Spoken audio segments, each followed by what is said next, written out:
కాకి పశ్చాత్తాపం. అనగనగా ఒక కాకి ఉండేది. అది దొంగతనంగా ఇతర పక్షుల గూళ్ళల్లోని గుడ్లను తినటానికి అలవాటు పడింది. తోటి కాకులు అది మంచి పని కాదని చెప్పినా వాటి మాటలను పెడచెవి పెట్టింది. ఆ కాకి చాలా పక్షుల గుడ్లను పొట్టన పెట్టుకుంది. ఒకరోజు ఆ గ్రామానికి కొన్ని కొంగలు వలస వచ్చి చింత చెట్టు మీద గూళ్లను పెట్టుకున్నాయి. అవి లేని సమయం చూసి వాటి గుడ్లను ఆరగించసాగింది కాకి. తమ గుడ్లు ఎవరో తినివేయడం, తమ పిల్లలు కనిపించకపోవడంతో కొంగలు బాధపడ్డాయి. దీనికంతటికీ కారణమైన వారిని విడిచిపెట్టకూడదు అని అనుకున్నాయి.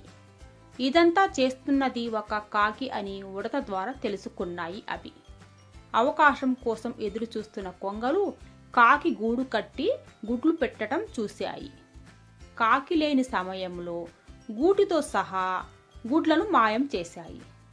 తన గూడు గుడ్లు కనిపించకపోయేసరికి కాకి బాగా ఏడ్చింది. గుడ్లను పిల్లలను పోగొట్టుకున్న తల్లి బాధ ఎలా ఉంటుందో అప్పుడు అర్థమైంది దానికి. తన తప్పు తెలుసుకున్న కాకి పశ్చాత్తాపపడింది. దానిలో వచ్చిన మార్పును గమనించిన కొంగలు కాకి గూటిని గుడ్లను తెచ్చి ఇచ్చాయి. తాను హాని చేసినా కూడా తనకు కీడు చేయని కొంగలకు కృతజ్ఞతలు తెలిపింది కాకి. అప్పటి నుంచి అది కష్టపడి ఆహారం సంపాదించుకోవడం ప్రారంభించింది. గింజలు, పురుగులు వంటివి మాత్రమే తినాలని నియమం పెట్టుకుంది.